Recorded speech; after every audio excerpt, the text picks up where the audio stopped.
Assalamualaikum warahmatullahi wabarakatuh. Perkenalkan, nama saya Mayang Sari dengan NIM 190240010. Saya dari Prodi Ilmu Komunikasi, Fakultas Ilmu Sosial dan Politik, Universitas Maluku Saleh, angkatan 2019. Di sini saya mendapatkan tugas dari dosen saya dengan mata kuliah Teknik Melobi dan Negosiasi. Tugasnya itu membuat video dengan sesuai tema yang saya pilih. Nah, teman-teman, adapun tema yang saya pilih yaitu mengenai strategi melobi.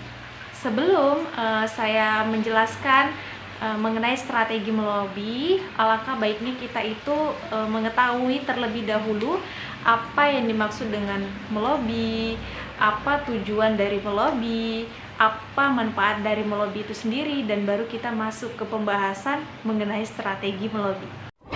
Baik teman-teman, yang pertama itu adalah pengertian atau definisi dari melobi sendiri.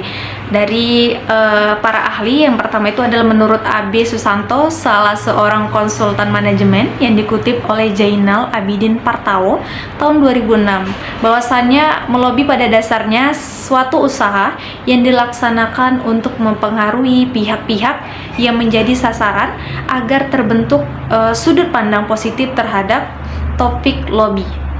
Nah, jadi melobi atau lobby itu merupakan bagian dari aktivitas komunikasi. Lingkup komunikasi yang luas menyebabkan aktivitas lobby juga sama luasnya.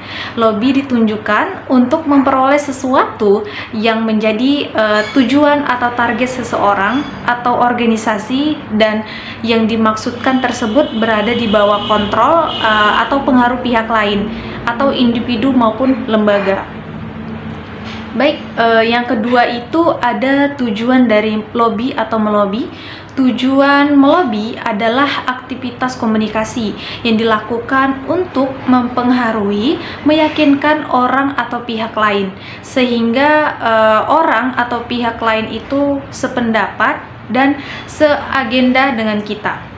Nah, selanjutnya itu yang ketiga, manfaat dari melobi atau lobby itu sendiri.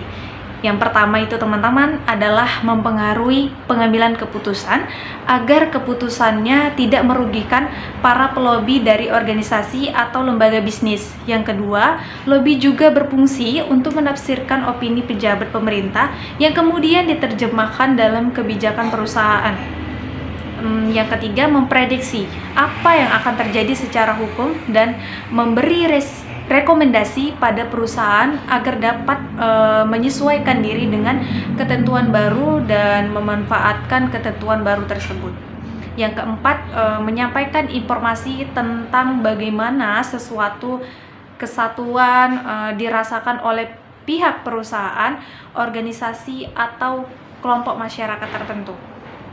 Yang kelima, meyakinkan para pembuat keputusan bahwa pelaksanaan peraturan membutuhkan waktu untuk perizinan.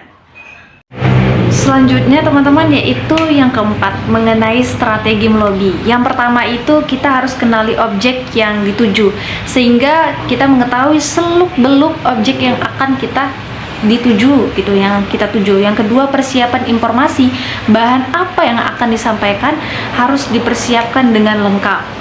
Yang ketiga itu teman-teman ialah persiapan diri. Segala sesuatu harus dipersiapkan, baik mental dan kepercayaan diri, agar tidak gugup ketika melakukan lobby, gitu kan.